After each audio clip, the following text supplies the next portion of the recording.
I'm getting friend zoned for Christmas. Dun, dun, dun, dun, dun, dun. Jamie and I are just friends. Shit! I'm getting friend zoned for Christmas. Dun, dun, dun, dun. Well, it's back to me and my hand. Ooh! I'm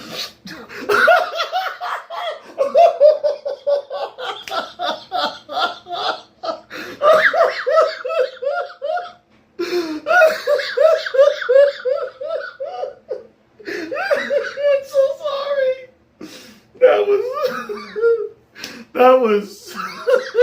was stupid. That was so stupid. Which honestly makes this the most fitting opening for this review. Hey guys, the Black Critic Guy, back with another edition to the BCG movie countdown to Christmas. We are on day number 8, ladies and gentlemen. And oh boy, oh boy, oh boy, oh boy, oh boy. As you could tell from the opening alone, we are in for one doozy of a video today. We are in for one doozy of a review. To give you a bit of a behind the scenes look at the making of this video, this is now my 14th take recording this review. Yeah, the last 12 and a half takes, I wasn't proud of, or I didn't feel like I did a good enough job at explaining how bad this movie was. And for the sake of my sanity, and for the sake of you guys, I want to make sure I make my points as succinctly as possible as to why this movie is god awful. To the point that I will do as many takes as it takes to make that point come across. Or to get that point across, I should say. And what movie has become now the bane of my existence? What movie has caused me to do this video almost 14 different times? Well, that, ladies and gentlemen, is the 2005 romantic comedy film, Just Friends. You got what I need, but you say he's just a friend. But you say he's just a friend. Oh, baby, you got what I need. But you say he's just a friend. But you say he's just a friend. Whew. Yeah. So what's the premise to Just Friends? It follows a guy named Chris Branner, who as a teenager was infatuated with this girl named Jamie, who sees him as her BFF. Best friends forever. And one day, he decides he's going to finally confess his love for Jamie by writing a love letter inside of her yearbook. And just real quick on a side tangent, if you have a bunch of pictures of a girl that's clearly not your girlfriend, just a friend that you hope would, form romantic feelings towards you, that's not love. That's not love. That's an obsession. You are obsessed with this girl. Okay? It's almost like Helga Pataki levels of obsession, but hopefully not that bad to where you're literally making a gumball or a head-shaped model relic made out of gumballs hidden in your closet. If you get to that point, seek help immediately. And to any person who has a friend that's like that, run. Run as far as you can so that you don't meet this person. Run. That's way too obsessive. And this character shows that in flying colors. The pictures all over the walls of a girl that's clearly not your girlfriend, like, bruh, you don't love her, dude. You're not enamored by her, you're obsessed with her. And that's creepy. Anyway, side tangent over. So he goes to this cliche 90s high school teenage party where he wants to give the yearbook to Jamie basically confessing all of his feelings. But whoopsie daisy, Jamie's boyfriend at the time accidentally gets that yearbook and then reads aloud his love letter to Jamie, which of course embarrasses him. He tries to run away, but Jamie comes out and is like, whoa, wait. Were those actually your words, Chris? Is that what you actually meant? Oh my God. I love you as a brother. Shot through the heart! Ooh, you knew that gotta hurt. We've been there before, bro. We've been there before. That might be the one relatable moment in the entirety of this film.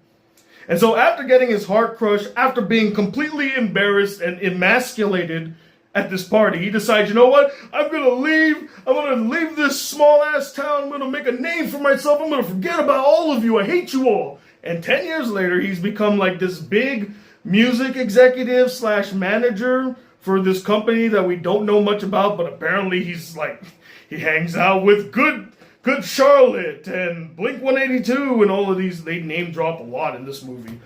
Bands that most of you don't even know who they are anymore. Like Good Charlotte. How many of you know who Good Charlotte is? Only people literally raised in the 2000s would know who they are. And he's now the manager for this new pop star named Samantha, who is also his ex-girlfriend. And they're heading to France. I think they're heading to Paris for some reason. I don't remember if it's exactly to promote her music or it was just a getaway. I'm assuming it has something to do with her music. And she makes the boneheaded decision of warming something up in the microwave that's still wrapped in aluminum foil, which obviously then causes the plane to catch on fire. And this is just a means to an end to get him where he really needs to go, which I don't know if you were to guess where he has to land and wait until the plane's ready for the next few days. That's right, his hometown. He's back home again. And now that he's back in his hometown, he bumps into some old friends, one of which just happens to be Jamie. And so now that he's back in his hometown, he sees Jamie. Those feelings start to rekindle, and now he's trying to redo what he failed to do in high school, which is to confess his love to Jamie and basically have them live happily ever after. That, ladies and gentlemen, is the premise of the film. So, I don't particularly know why I chose this film to be one of the films that I would watch counting down to Christmas. I had no idea that this film took place on Christmas Day. Like, the movie takes place like 4 days before Christmas, and it really catalogs each day that Chris goes to try to woo Jamie into believing that he's not the same nerdy kid he was before. He's a man, and he's confident and sexy. You gotta be with him now until it reaches Christmas. I mean, at this point in the movie, to me, Christmas was more like a backdrop, although it does kind of play a role in the film a little bit. Needless to say, I didn't know it was a Christmas film until I was researching all the films I would watch leading up to Christmas. I don't know why I put it on the list. I think the only reason I put it on the list is because I kind of had seen it before. I watched the first 5-10 minutes of this film when I was younger. It was on Comedy Central, because I remember definitely seeing Ryan Reynolds in a fat suit, and I remember Amy Smart being in it. This is the film that it had to have been. And so I said, oh, I haven't seen that movie in a long time, and I never really watched it fully. Maybe I'll have a chance to actually watch it in its entirety and see if it's actually a really solid movie. You know, maybe there's actually some charm to it. I like Ryan Reynolds as an actor. Amy Smart is okay. I like Anna Faris. You know, this could turn out to be a fun movie at the very least, right? Right? Right, future Tony? Right?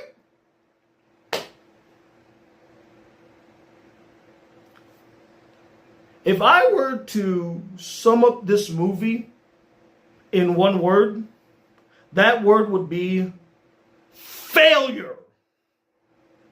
Failure. Just Friends is a failure of a comedy. Just Friends is a failure of a romance. And worst of all, it is an absolute horrid failure of a Christmas movie. It's downright awful as a Christmas movie. As nowhere in this film do you feel the spirit of Christmas radiating through. It does not embody the spirit of Christmas. It does not radiate the spirit of Christmas. It doesn't do anything that really captures the spirit of Christmas. And yet, this is supposedly a Christmas movie. That's shameful. Even films like Krampus, a horror film about Christmas, has more Christmas spirit in it than Just Friends.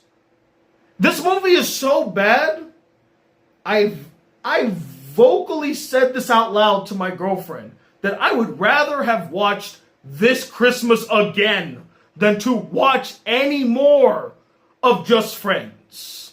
That's how bad I think this movie is. It made me want to go watch This Christmas. This Christmas. So yeah, overall this film is just an absolute abhorrent failure in every sense of the word.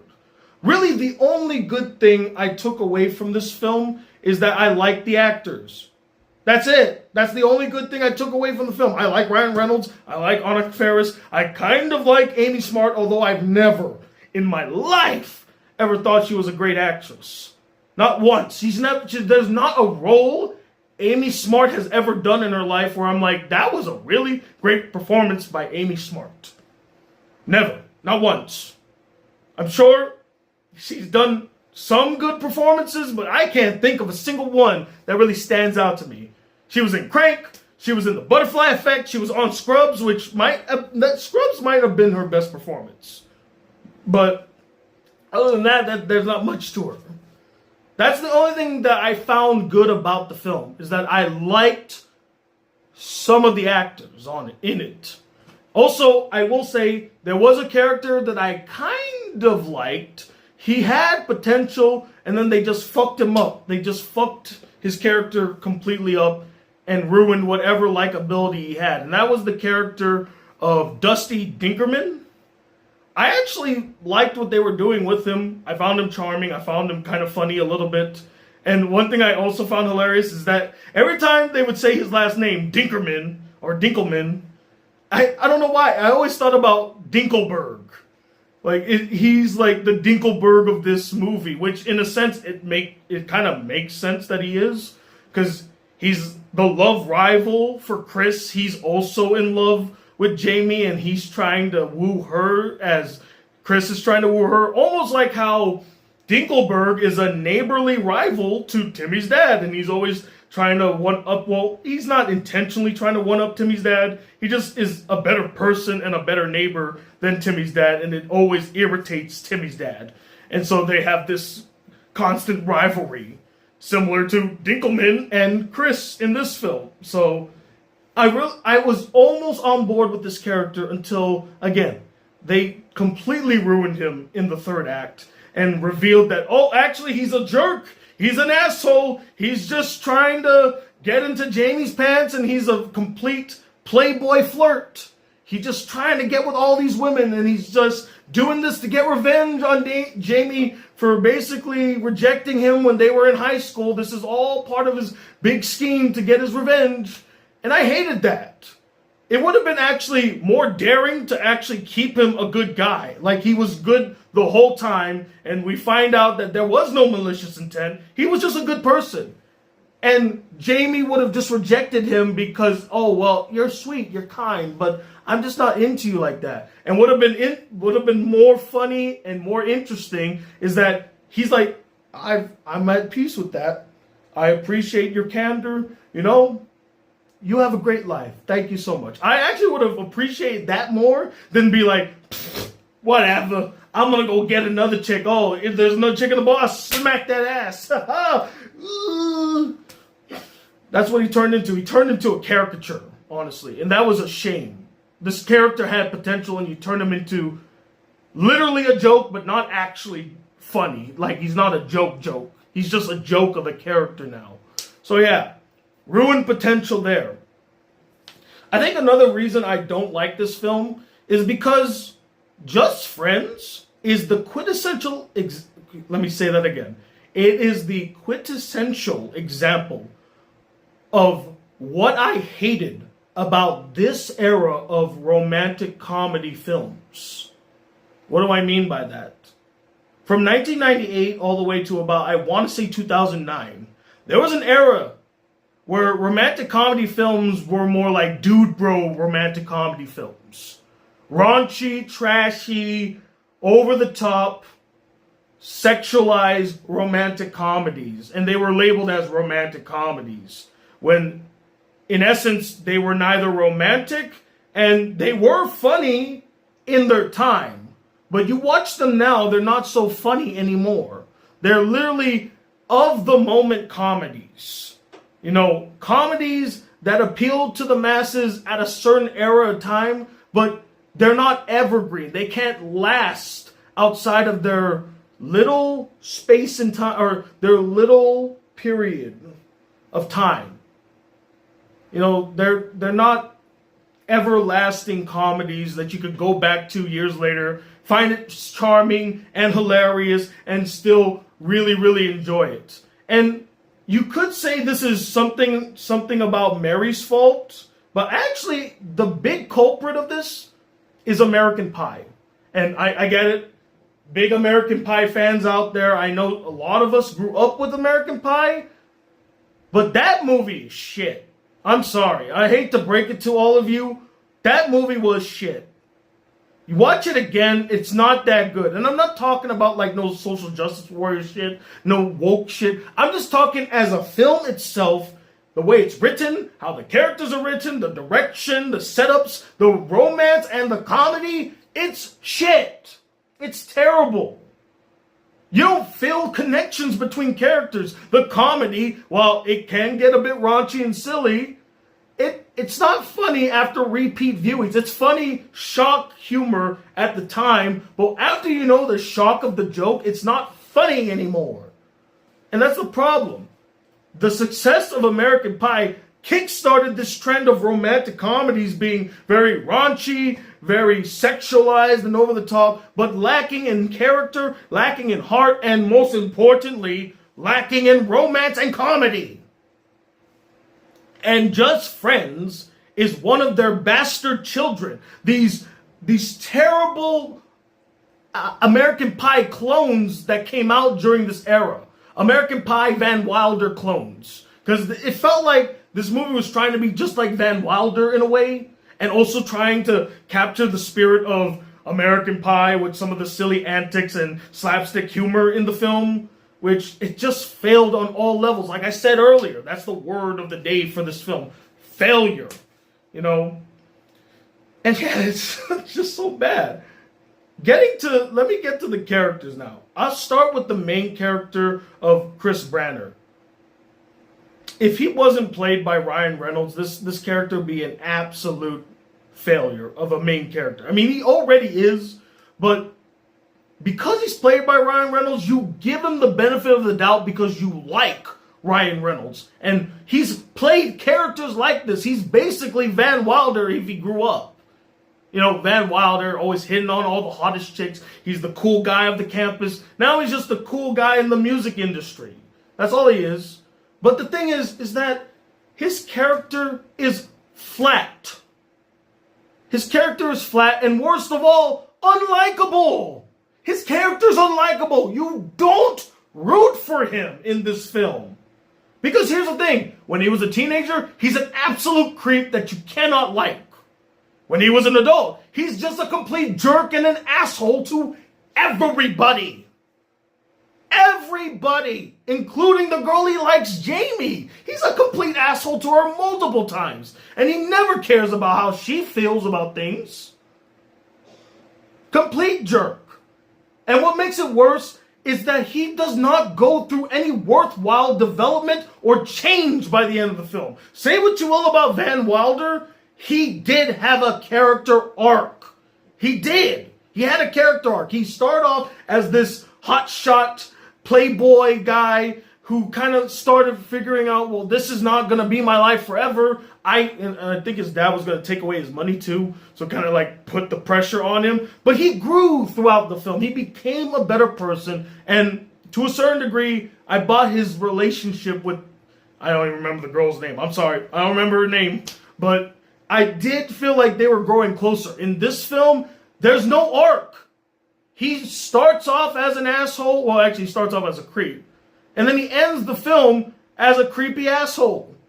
Even by the end of the film, like, I don't buy that Jamie would automatically just forgive him because he flew all the way back out there and said, look, I'm sorry. You know, I just wanted to make you know that I love you. You know, and I don't want you to end up with the Jersey jerk like freaking Dusty. I want you to be with someone like me who's kind and caring. When have you ever shown that in the film?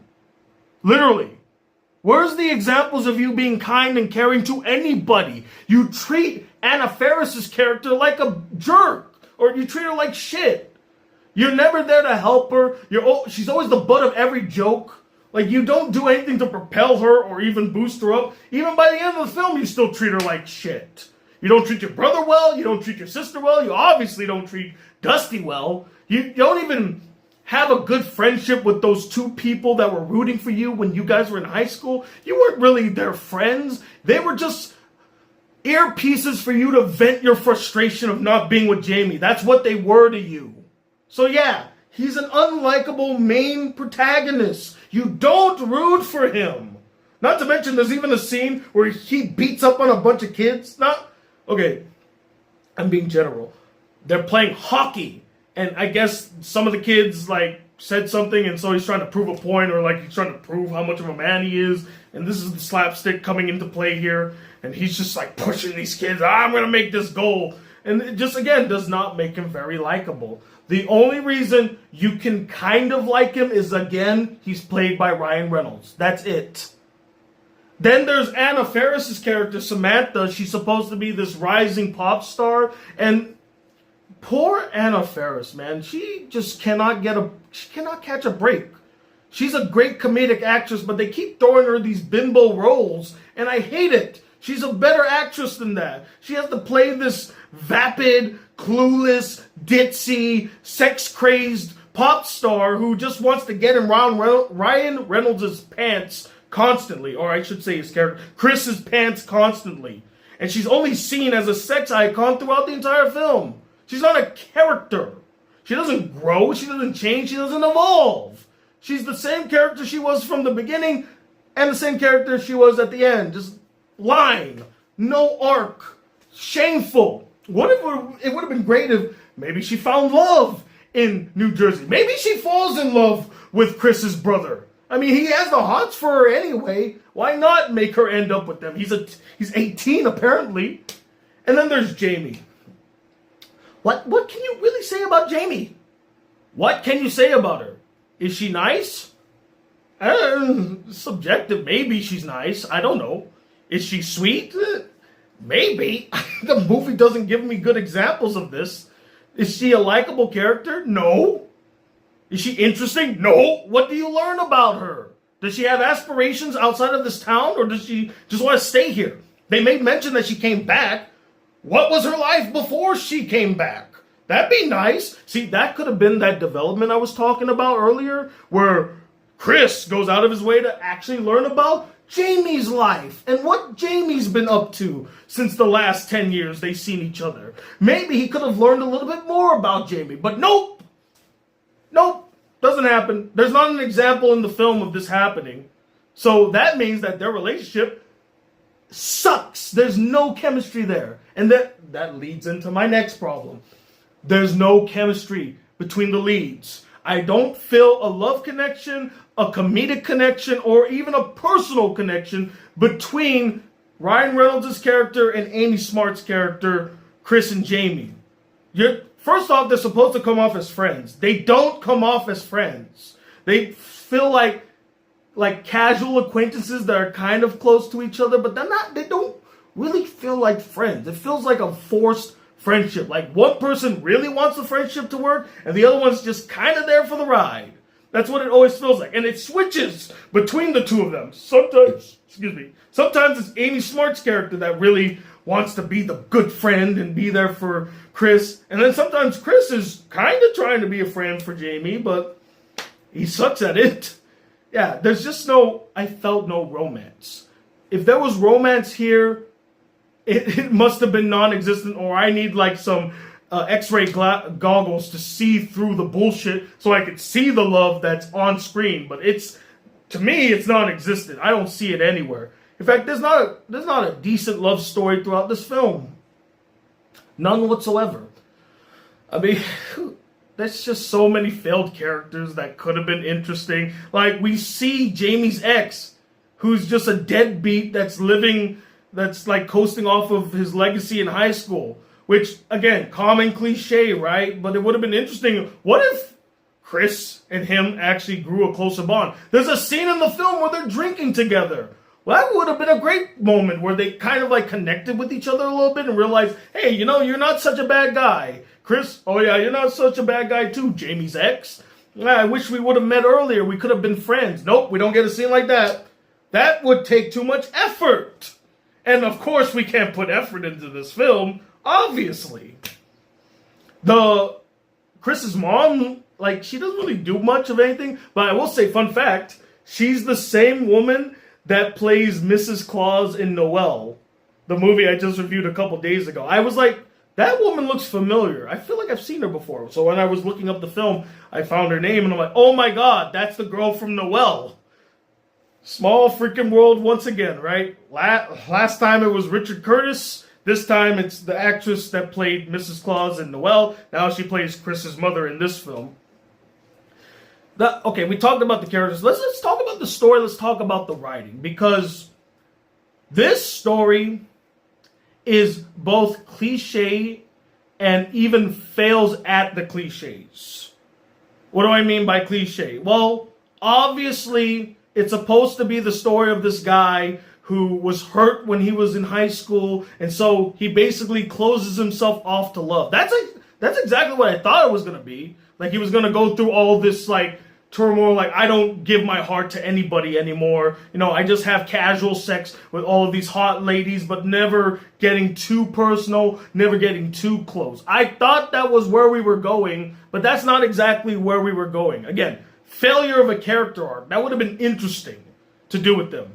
Yes, again, it's cliche, but it's something. It's something at least. In this movie, we get nothing. He starts off again as a asshole character, kind of creepy when he was in high school, and he ends up an asshole character that's kind of creepy too.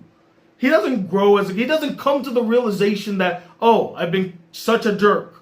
Oh, I've been so mean. The reason he came back wasn't even because he felt like he was such a jerk. He just didn't want Jamie to fall into the same rut that she fell in when she was in high school.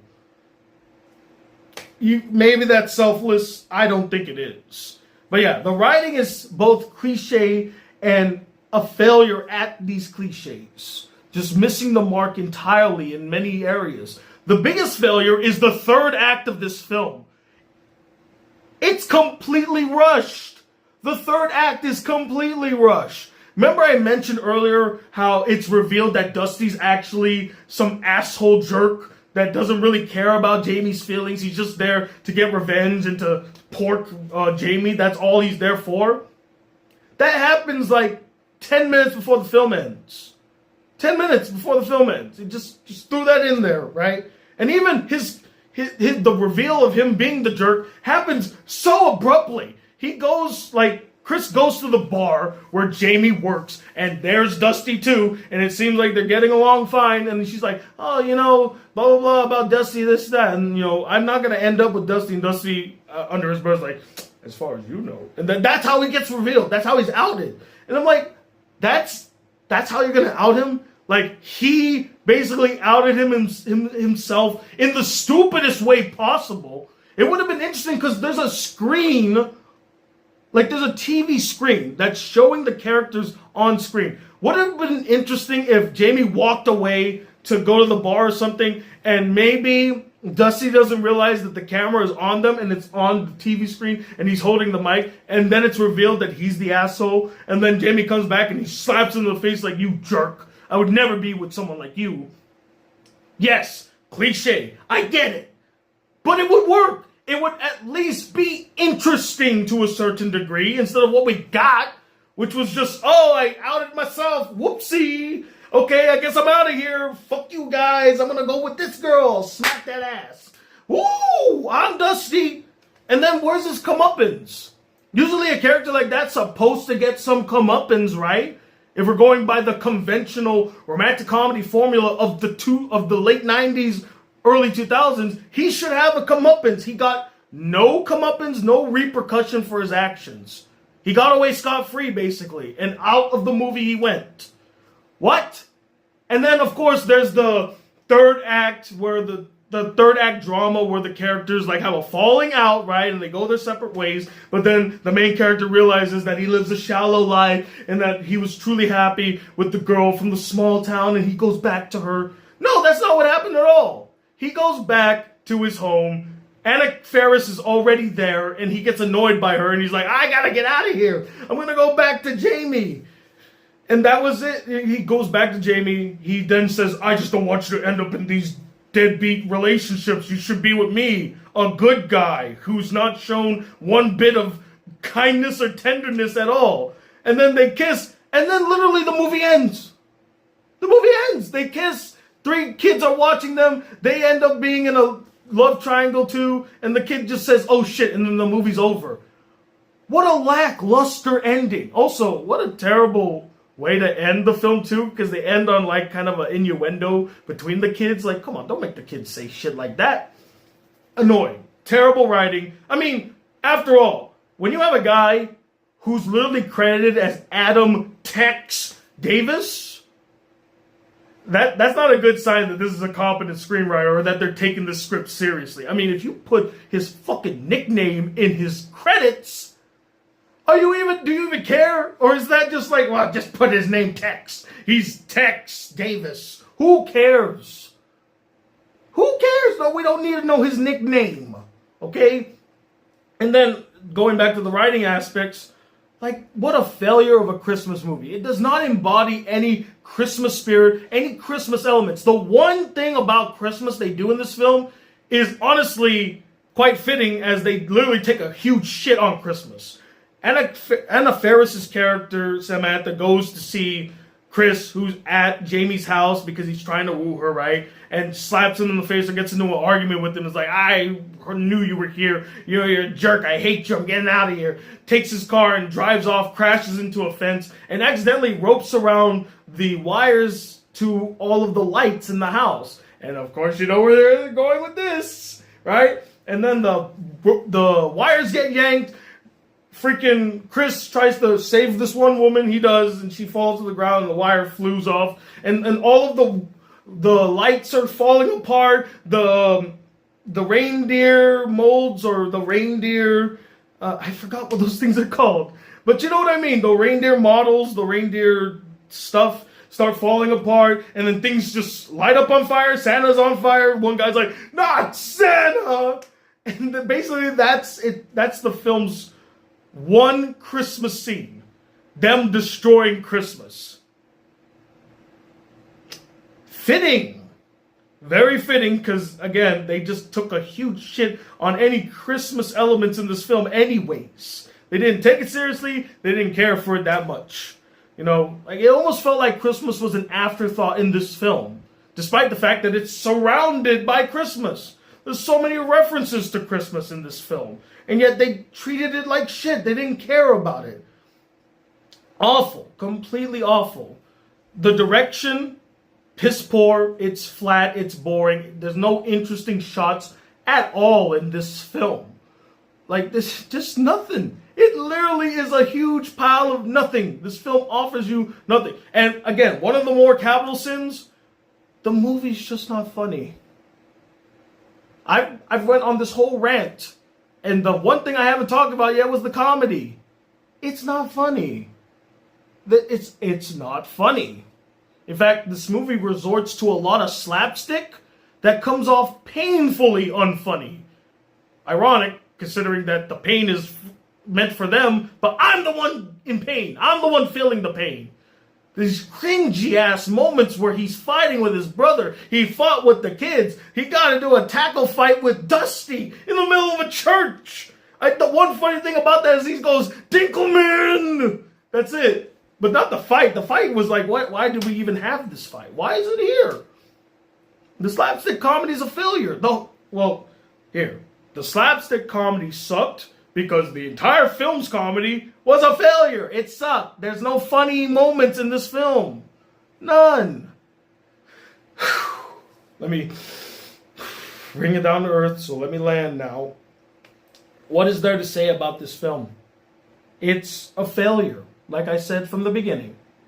It sucks as a romance film. It's a terrible comedy that's painfully unfunny. And worst of all, it is an atrocious Christmas movie that really has nothing to do with Christmas besides the fact that the setting is Christmas.